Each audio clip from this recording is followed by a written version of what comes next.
Bismillahirrahmanirrahim. Bapak Ibu hadirin, ibu-ibunya ada kelihatan ya. Kita pada kesempatan kali ini sama-sama mengkaji ayat ke-109. Tadi saya baca yang di sini ini ada tafsir Jalalain, yang di sini ada saya baru kirim Al-Lulu wal Marjan fi Tafsiril Quran. Terjemahan. Bismillahirrahmanirrahim. Wa aqsamu billahi jahda aymanihim la in ja'atuhum ayatul la yu'minunna biha. Qul innamal ayatu indallahi wa ma yush'irukum annaha idza ja'at la yu'minun. Wa aqsamu, dan mereka bersumpah, billahi, dengan nama Allah. Jadi kalau sumpah itu billahi, ada hi-nya. Sumpah itu billahi. Wallahi, tallahi. Itu wawunya waw sumpah, baknya bak sumpah. Kalau wallah itu enggak sumpah itu. Billah itu enggak sumpah. Kalau demi Allah itu sudah diterjemahkan dalam bahasa kita. Tapi kalau yang dihitung sumpah, makanya orang-orang yang ngerti bahasa Arab kelihatannya wallah, oh, itu enggak sumpah itu. Mereka tahu bahwa dia tidak sumpah. Iya, jadi itu wallahi itu wawunya waw qasam. Makanya orang-orang kita kan dia udah sumpah-sumpah tuh. Kadang-kadang kayak gitu ya. Seolah-olah kita tertarik karena mereka udah sumpah-sumpah. Enggak, itu dia tahu. Itu kalau waw qasam, ba qasam, tak qasam itu jelas wallahi billahi tallahi, wallahi billahi. Wa aqsamu, dan mereka bersumpah, orang-orang kafir Quraisy. Jadi orang-orang kafir Quraisy itu zaman Quraisy juga tahu, Allah juga tahu mereka. Billahi, dengan asma Allah, billahi. Jahda aimanihim, mereka bersumpahnya dengan penuh kesungguhan. Jadi mereka benar-benar kayaknya meyakinkan sumpahnya itu, ya, kayak meyakinkan betul sumpahnya. La in ja'atuhum ayatul la yu'minunna biha. Itu ada lam taukid, in juga bisa bermakna taukid. Taukid itu penekanan. Sungguh benar, gitu. Seandainya ja'athum ayatun, telah datang pada mereka itu mukjizat, la yu'minunna biha, sungguh niscaya benar-benar mereka akan beriman biha, kepada ayat Allah tadi. Kul, sampaikan. Nah begini, jadi orang-orang kafir Quraisy pada saat itu sumpahnya begini, aku mau iman, nantangin Rasul, mat. Nah, orang-orang sana kan manggilnya begitu-begitu aja, mat itu.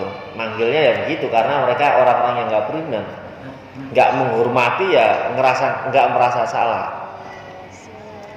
Kalau kita manggilnya enggak boleh langsung Muhammad. Di Quran juga enggak pernah ada. Kalau panggilan Muhammad pasti diikuti Muhammadur Rasulullah, ada Rasulullahnya. Atau kita panggil Sayyidina Muhammad juga boleh. Ya, itu panggilan penghormatan, menghormati. Kita di Indonesia saja kalau manggil orang yang lebih tua dengan manggil namanya kan nggak sopan. Apalagi ini orang yang paling amat terhormat. Tapi di Indonesia sekarang hilang tuh. Manggil pejabat-pejabat tuh kadang-kadang namanya juga itu. Hilang juga itu. Jadi sudah orang itu nggak ngerasa karena emosi, entah emosi itu disebabkan oleh apapun, kadang-kadang hilang juga itu, hilang akhlak. Padahal akhlak itu di atas ilmu. Jadi gini, akhlak itu tempat. Orang berilmu, ilmu itu cahaya. Nah, kalau orang membaca banyak, misalnya kayak gini, ada kitab Al-Lu'lu' wal Marjan fi Tafsiril Quran, ada kitab Jalalain, ada tafsir-tafsir yang lain misalnya. Hafal misalnya, tapi tempatnya jelek atau mungkin tidak menjadi cahaya, itu belum ilmu. Nih perlu tahu nih, perlu saya sampaikan. Ini kata Imam Syafi'i, ilmu itu cahaya, ilmu. Jadi kalau ada orang banyak membaca tapi tidak menjadikan dirinya bercahaya, nggak ada nurullah, itu tidak berilmu. Sama seperti Google itu, sekarang kalau dicari semua ada itu. Kitab apa ada aja itu. Ya kan sama seperti itu. Cuman tempat doang, nggak ada ilmu. Jadi kalau makanya belajar itu kenapa perlu tempat yang bersih? Ya supaya ilmu yang datang tadi, pengetahuan yang datang itu betul-betul masuk di dalam tempat yang bersih. Ada orang belajarnya sama, membacanya kitabnya sama, tapi keluarnya berbeda karena tempatnya berbeda. Dan itu ulama-ulama terdahulu sudah menyampaikan itu. Ya. Terutama kalau yang betul-betul perhatian kayak Imam Syafi'i, Imam Hanafi, betul-betul perhatian. Makanya guru-guru dulu itu kalau menyampaikan ilmu enggak cuma sekedar menyampaikan ilmu, hati-hati betul. Karena menyampaikan tadi cahaya, nurullah. Menyampaikan nurullah. Nah itu kalau keluarnya kotor, berarti kecampur dengan tempat yang kotor tadi. Nah ini banyak sekarang itu. Atau yang kedua tadi, hanya sekedar menjadi tempat. Kalau sekarang kayak seperti ini bisa kalau jadi kitab dicetak begitu, mungkin ini penuh. Dicetak itu penuh bisa. Ada yang kalau 1 tera itu 1 tera, 2 tera itu mungkin kalau ini penuh ini kita. Padahal kecil alatnya misalnya itu. Nah, berarti apa kalau manusia hanya sekedar mengumpulkan pengetahuan seperti itu, berarti kan tetap masih kalah dengan alat-alat yang canggih sekarang. Apa yang membedakan alat dan manusia? Ada ruhnya. Kalau kemudian ilmu itu nggak ada ruhnya, nggak bercahaya, ya tidak manfaat juga, nggak manfaat juga. Sepintar apapun. Nah itu, malah pintaran Google, cuman diklik kita cari kata kunci apa itu dia keluar, ya gitu ya, keluar semua itu. Cari Quran mau pakai kata, kita menggunakan huruf Latin tuh. Misalnya saya cari wa'aqsamu, klik wa'aqsamu itu keluar semua, yang wa'aqsamu itu keluar semua. Itu bisa ya. Nah itu bisa kalah tetap dengan itu. Yang membedakan adalah ada ruh dan cahayanya tadi. Nah, ini orang-orang kafir bilang begitu. Coba datangkan mukjizat. Kalau engkau Muhammad mampu mendatangkan mukjizat ke sini, ke tempat kami ini, sungguh benar aku akan iman. La yu'minun nabi. Nah, kul, sampaikan Muhammad. Ini Rasulullah itu jujur banget loh. Rasulullah itu jujur banget. Saya itu kalau membaca ada kul ini, saya teringat betapa jujurnya Rasulullah itu. Karena ini pun disampaikan gitu. Kalau kita, saya pesan, misalnya pesan Basim, tolong sampaikan ke jamaah.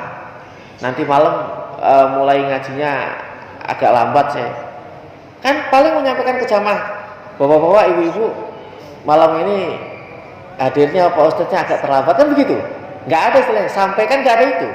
Tapi Rasulullah, kul huwallahu ahad, katakan Muhammad, Allah, dia Allah itu esa. Nabi nyampaikan gitu, katakan, ada katakannya juga itu, nggak dikurangi, nggak dilebihi, apa adanya.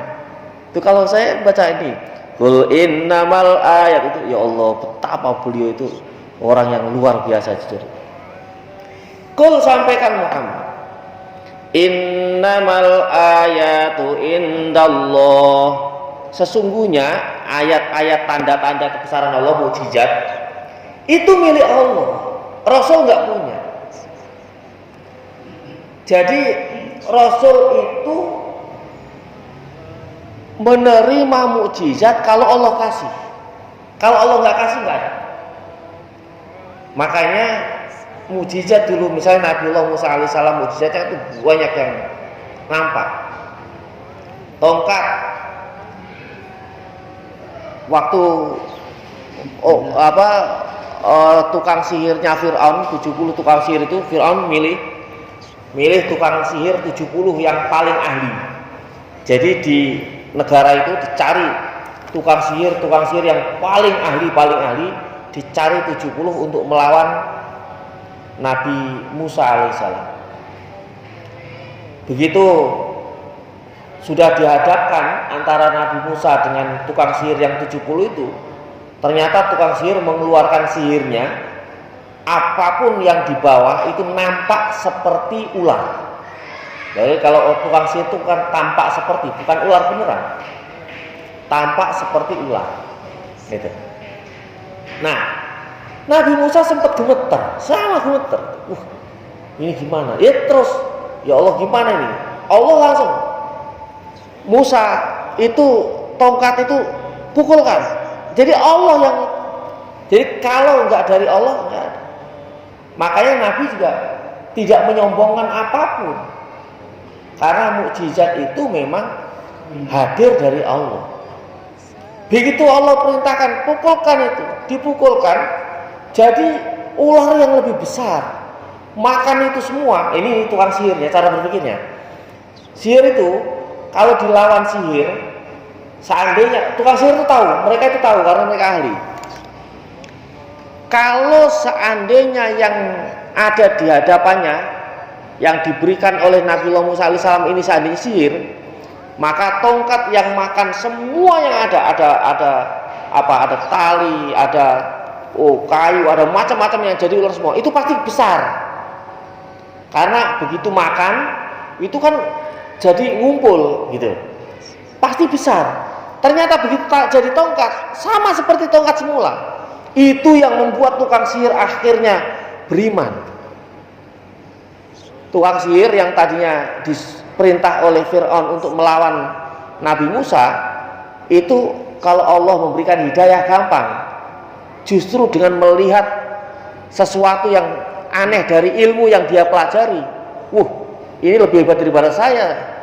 Kalau orang dulu itu, kalau ada pendekar-pendekar, begitu ada orang yang lebih hebat, tunduk saya, kalau begitu saya berguru, kira-kira gitu. Jadi tukang sihir itu begitu melihat, ini berarti bukan sihir yang biasa, betul ini, berarti luar biasa. Akhirnya 70 orang itu sebagian besar beriman.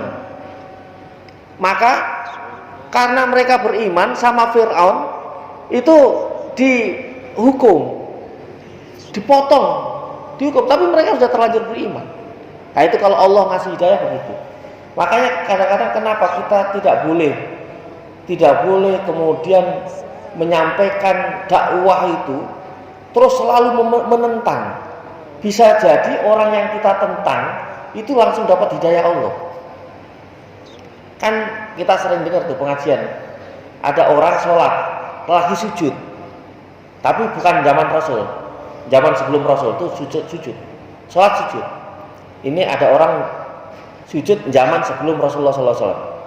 Lagi sujud, ada orang nakal, kira-kira orang sini ya preman lah yang nakal itu. Itu datang ke tempat orang yang sujud tadi, diinjek, lehernya itu diinjek. Begitu saya diinjek itu marah nih yang sholat ini. Wah marah-marah sampai bilang, sumpah demi Allah ini kamu kurang aja, keterlaluan, Allah nggak mengampuni kamu. Udah marah-marahnya sampai membawa nama Allah.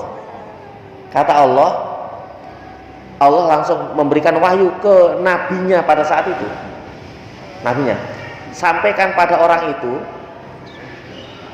saya nggak rela, kenapa nama saya dibawa-bawa? Kok seolah-olah saya pemarah, seperti dia pemarah. Lah kalau dia marah ya marah aja.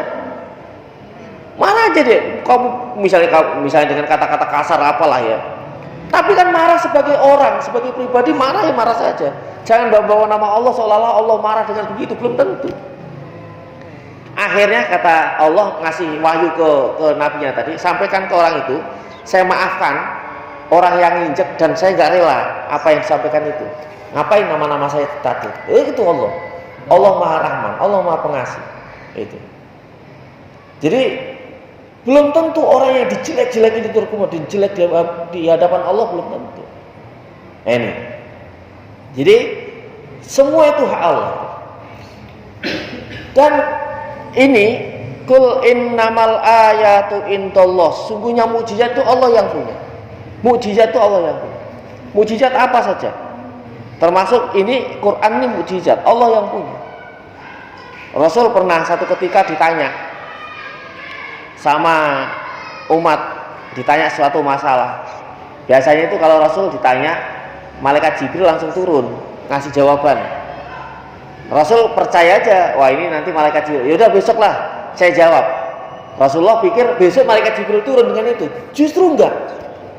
Nah ini Rasulullah pun kadang-kadang diingatkan oleh Allah begitu, bahwa ini hak prerogatif Allah kapanpun. Maka Rasul itu memang betul-betul menggantungkan diri kepada Allah Subhanahu wa taala. Ini kadang-kadang ada kiai seolah-olah bisa semuanya, kadang-kadang bisa juga gitu kan. Wah ya udah nanti ini. Belum tentu, kalau Allah nggak bisa. Di situlah la haula wala quwata illa billah. Makanya kiai-kiai yang tawadu itu, insyaallah Pak Kiai mohon dibantu begini, insyaallah saya bantu ya, tapi semua tetap Allah. Nggak bisa gitu, nggak bisa apa. Allah, kalau Allah nggak kasih nggak bisa. Nah itu. Nah, disinilah akhirnya memang kita kemudian siapapun, figur siapapun memang tidak boleh kita kultuskan. Karena kebenaran itu milik Allah, hidayah itu hak Allah. Kalau yang maksum Rasul, selain Rasul tidak maksum. Ya, yang maksum Rasul, selain Rasul tidak maksum. Bapak Ibu melihat saya melakukan dosa misalnya, ya saya berusaha semaksimal mungkin untuk menghindari itu. Tapi seandainya, naudzubillah min dzalik, sudah hati-hati terjatuh dalam hal dosa, yaitu manusiawi. Ya kalau misalnya dihujat kayak apapun, ya saya istighfar sama Allah. Kan begitu. Tapi kita kan berlomba. Kita berlomba. Nah ngaji begini ini kemudian kita berlomba. Berlomba untuk sama-sama fastabiqul khairat. Berlomba untuk sama-sama banyak-banyakan kebaikan. Nah itu.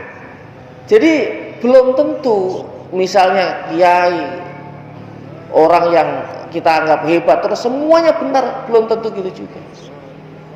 Salah. Ya kalau kita salah, lihatlah itu bahwa ya beliau manusia, mungkin ada salahnya. Gitu aja, supaya kita juga tidak menghakimi juga, nggak terlalu kecewa juga gitu. Saya kiaikan, saya tokohkan misalnya gitu ya. Ditokohkan kok tiba-tiba begitu. Ya nanti akhirnya kita kecewa dengan agama. Padahal agama itu di hadapan Allah itu sudah, ya itu salah manusianya. Nah, kira-kira begitu. Jadi di situlah manusia. Wa ma yush'irukum annaha idza ja'athum la yu'minun. Di dalam Jalalain ada la yu'minun, ada la tu'minun. Ini mukhatab, ada tushirukum, ada yushirukum gitu. Itu bedanya. Kalau yushiru itu dia, orang lain, orang ketiga yang diomong. Kalau tushiru berarti langsung berhadapan. Wa ma yushirukum, dan apa yang membuat kalian tahu, merasa tahu, nah yusir, annaha, bahwa sesungguhnya mukjizat, ayat-ayat Allah tadi, idza ja'at gitu, ketika telah datang ayat-ayat itu, la yu'minun, juga belum tentu mereka itu beriman. Bisa jadi mereka tidak beriman, bisa jadi kalian tidak beriman. La tu'minun. Dan ini terbukti bahwa misalnya mukjizatnya Nabiullah Shalih alaihissalam itu orang mintanya aneh sekali. Katanya gini, jadi dulu itu Nabi Shalih itu wilayahnya kan nggak seperti Rasulullah. Kalau Rasulullah ini wilayahnya kan lil alamin, semua alam, semua di sisi dunia mana saja nabinya sekarang cuma satu. Ya kalau ada nabi yang lain, berarti beda, nabinya satu. Nah, kalau nabi-nabi sebelumnya, rasul-rasul sebelumnya itu wilayahnya terbatas, tidak seperti Rasulullah. Ya, nabi-nabi terbatas, makanya kadang-kadang ada rasul berbeda-beda tempat, itu berbeda-beda syariat juga. Jadi hal-hal seperti itu dulu biasa. Nah, Nabi Shalih itu wilayahnya nggak luas. Nabi Shalih itu waktu itu umatnya juga nggak banyak. Nah, di daerahnya Nabi Shalih ini ada aliran air yang jernih sekali. Cuman air itu ya menjadi tempat sumber air orang masyarakat di situ. Misalnya di sini Ciliwung jernih air. Orang tuh ke Ciliwung semua, kira-kira begitu. Nah, ini orang-orang yang diajak oleh Nabi Shalih alaihissalam ini minta mukjizat, sama modelnya begini. Umat itu selalu minta mukjizat. Kadang-kadang orang sekarang pun begitu. Saya nggak percaya itu, mana buktinya? Selalu kan orang-orang sekarang gitu, mana buktinya? Mana buktinya itu sama seperti orang-orang dulu yang selalu minta mukjizat, ya begitu itu. Ya, jadi keyakinan itu tidak harus bukti. Bahwa saya yakin apa yang dilakukan pengurus di sini itu baik, misalnya, saya nggak perlu bukti. Ya sudah, saya percaya saja bahwa itu kebaikan misalnya. Jadi iman itu tidak harus dengan bukti. Nah, yang biasa minta bukti itu ya orang-orang yang seperti ini, orang-orang yang suka ngeyel, ya kira-kira gitulah, suka ngeyelan. Mana buktinya gitu? Kalau umatnya Rasul itu model-model Khawarij itu kan kayak itu model Khawarij. Nah itu suka ngeyel. Nah, umatnya Nabi Shalih itu minta mukjizatnya aneh. Onta, minta ada onta yang keluar dari batu. Begitu, jadi batu itu punya anak onta. Begitu punya anak onta, terus ontanya langsung beranak. Nah gitu, langsung beranak. Ontanya besar, langsung beranak. Itu kan aneh sekali.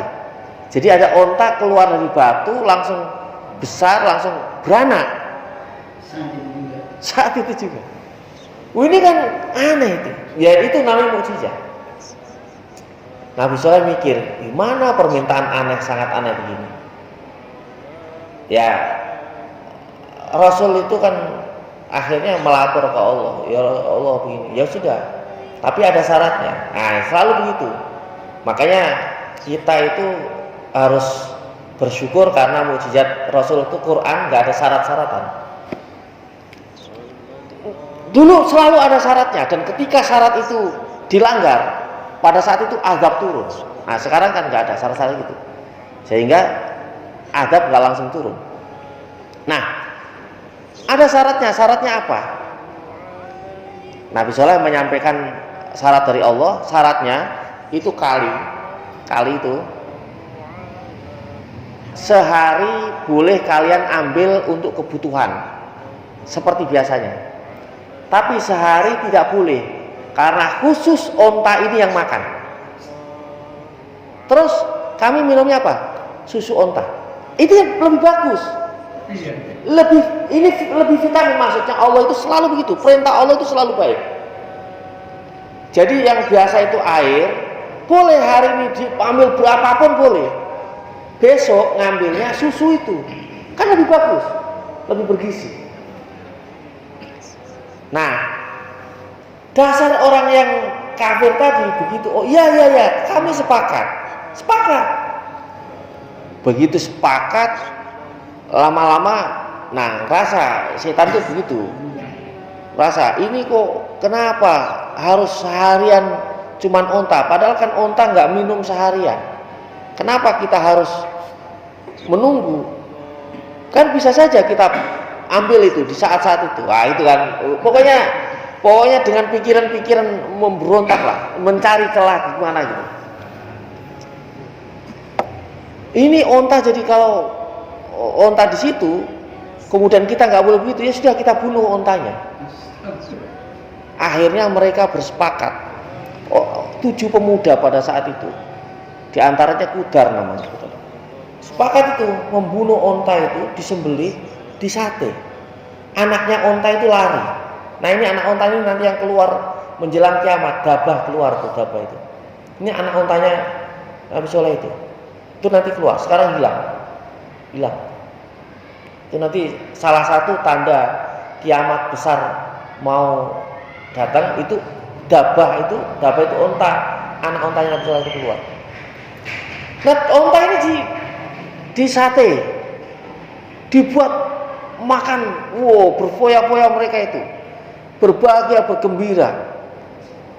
Nah kata Nabi Soleh, kalian melanggar. Toh perintah Allah kan baik, kenapa kalian langgar? Harusnya kan tidak begini. Begitu melanggar ya sudah, turun azab Allah 3 hari. Jadi kira-kira kalau sekarang ya virus gitu 3 hari.